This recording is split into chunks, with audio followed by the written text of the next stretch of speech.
Welcome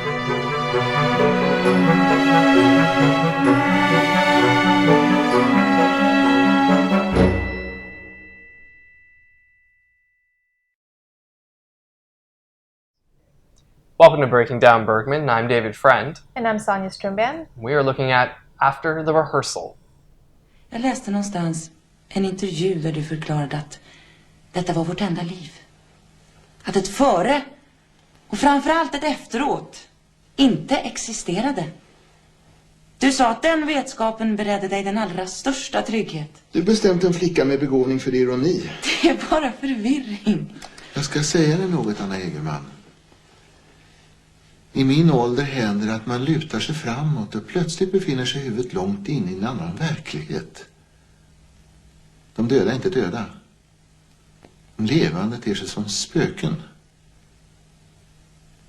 Det som var självklart för en minut sedan är besynnerligt och svårgenomskådligt.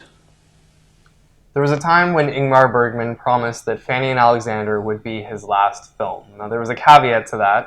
His last theatrical film is what it ended up being, and instead he turned his lens towards the television movies, After the Rehearsal being one of the first of this period in his career where he focused on TV. The way it looks to me is that we're heading into a period where Ingmar Bergman is very focused on his own life and reflecting on himself. I mean, we saw it in Fanny and Alexander, perhaps the most refined summary of Ingmar Bergman as we know him as a filmmaker. After the Rehearsal, to me, is a different approach and perhaps more of a self-centered take on the Ingmar Bergman story, or the Ingmar Bergman dilemmas, if we want to call them that. To narrow it down further, not only is he making a very intimate film about himself and sort of for himself, but he's also focused on a very specific set of experiences that he had in his own life, specifically as a director working with performers. But it's also a familiar use of the setting. What I saw between the parallels of the stage, which is literally where this entire film is placed,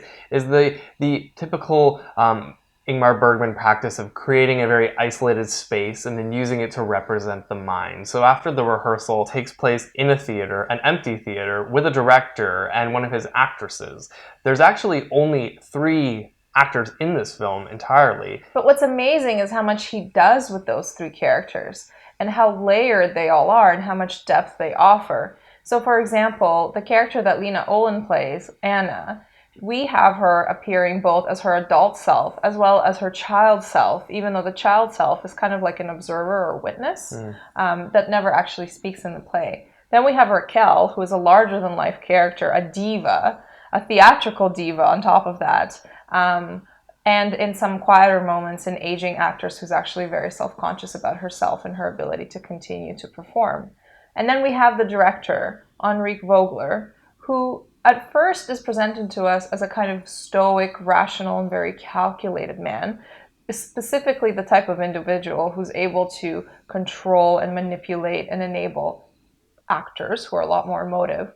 But as the film progresses, we see him start to come apart at the seams a little bit. We see some of his insecurities come out, some of his regrets come out from the past as he has certain reveries and memories. And then towards the very end, we see him in moments of vulnerability and even weakness. The design of the storyline and the presentation of the characters sort of raises the question of whether these characters are actually real or a figment of Henrik's imagination.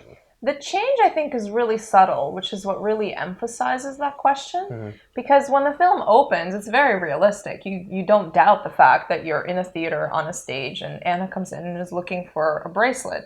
And there's certain moments of flirtation and tension between the 2 of them, which are both seductive and slightly awkward because he's definitely old enough to be her father. But then very quickly, there's this fuzziness and shifting in lines of time, where you have very subtle transitions. As the camera pans, you see Anna as an adult, and when the camera pans back, suddenly she's a child observing, and you see Henrik sleeping back into his memories. And the character of Raquel, we never fully know whether she's just a dream that he has or a memory that he kind of lapses into and then wakes up from and feels disoriented.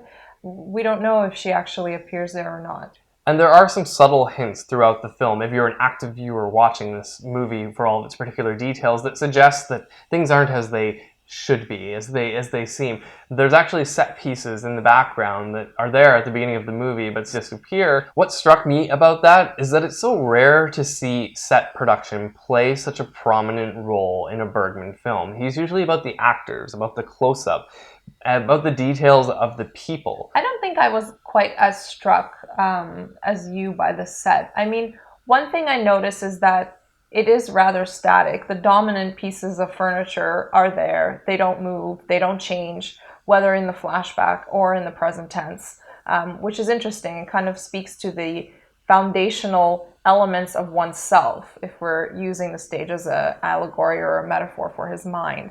It shows how static he is, how dependable, unchanging, inflexible. And then the more subtle things, the backgrounds, the statues, the God figure that is there and then not there, the Venus statue that is there and then sort of not there. I think those are kind of like the passing phases in our life where we experience something, it has dominance, it has presence in the foreground, and slowly and perceptibly it moves as our life changes. For me, the film was more about the human side of the emotions of people. And I think it really centered around the exploration of anxiety, fear, and vulnerability. Because if you look at each of the characters, they have some kind of very traumatic experience that drives them to pity themselves, to fear what's coming next, to worry, to hide, to manipulate. And each of them goes through that. The most obvious example for me was Enrique, a great director who wants to make his last great production one that everyone remembers, which has a lot of parallels to Bergman, who sort of promised Fanny and Alexander would be it and then decided to go back to the drawing board and try a different approach. When you look at Enrique's controlling tendencies, I mean, there's evidence throughout. He's chosen a Strindberg play, a favorite of Bergman, and he thinks that will sort of be the foundation for a fantastic performance. He has the perfect actors, the perfect design, seemingly. But when you look at his life, too, there's all these elements of control. When you think of the stage, for example, if you notice there's little markers on the ground where everything's supposed to be, how it's supposed to be. But you can also see him losing some of that control.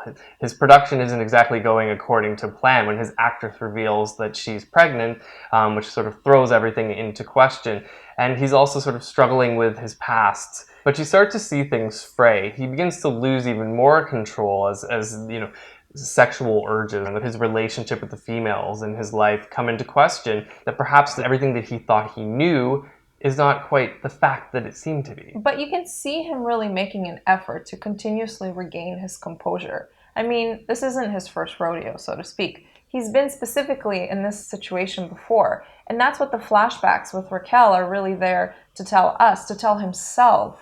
It's kind of like emotional cutting almost, how deep he goes back into his memory and relives the whole painful experience of the affairs he had with her. He's reminiscing within his reminiscence. And when he comes back to the present state, here he has Raquel's daughter making the same passionate advances towards him that were his undoing earlier with Raquel and their relationship, which is why I'm assuming they couldn't continue as professionals.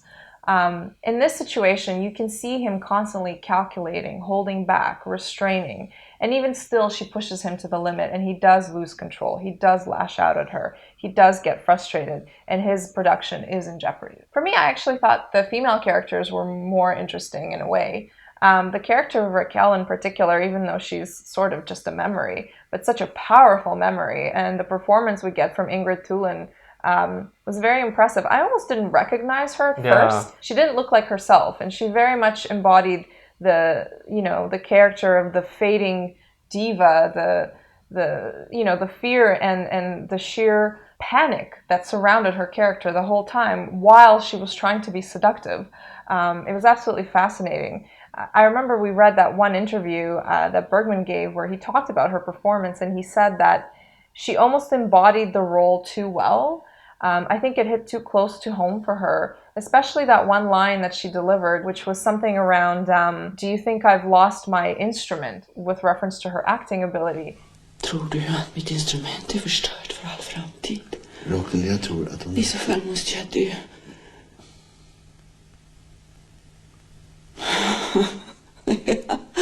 Det är bara prat förresten. Jag vill inte alls dö. Jag är rädd för döden. Jag kan inte tänka mig att jag skulle göra mig illa på allvar.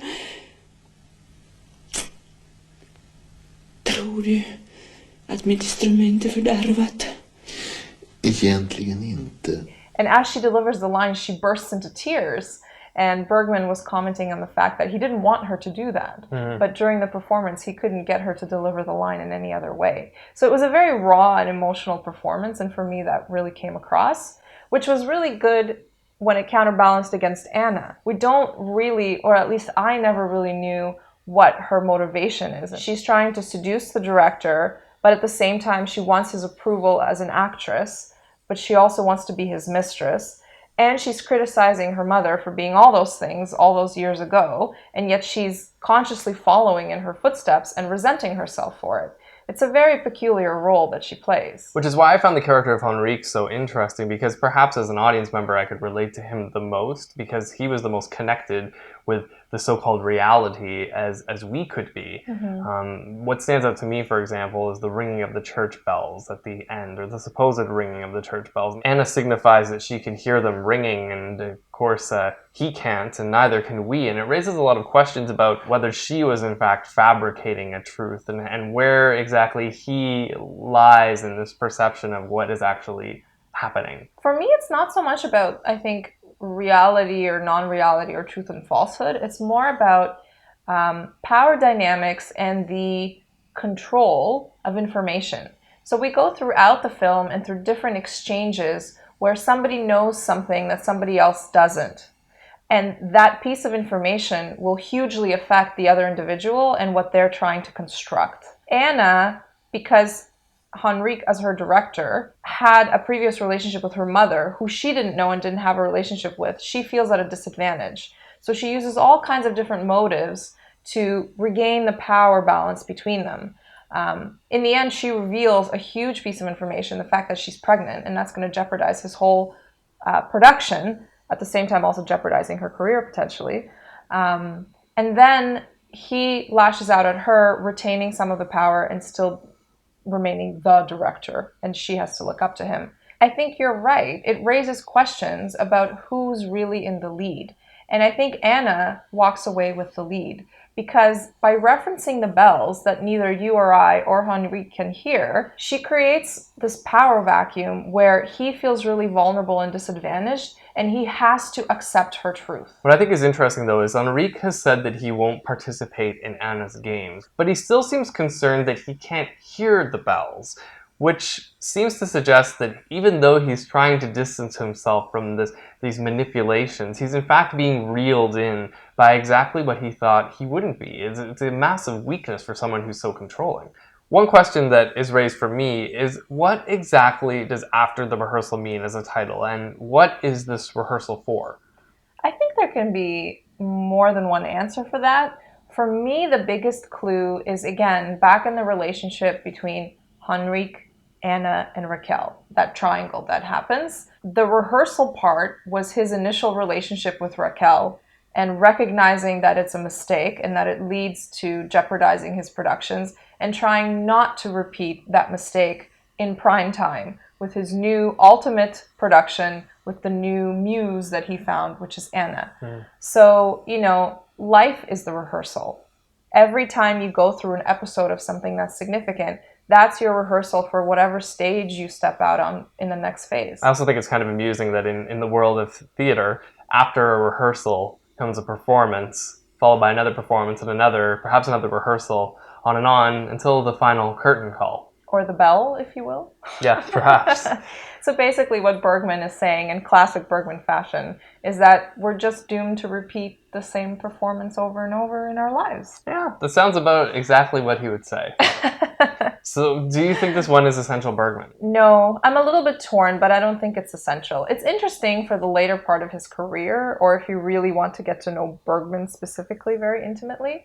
But as part of his whole filmography, I don't think it's essential.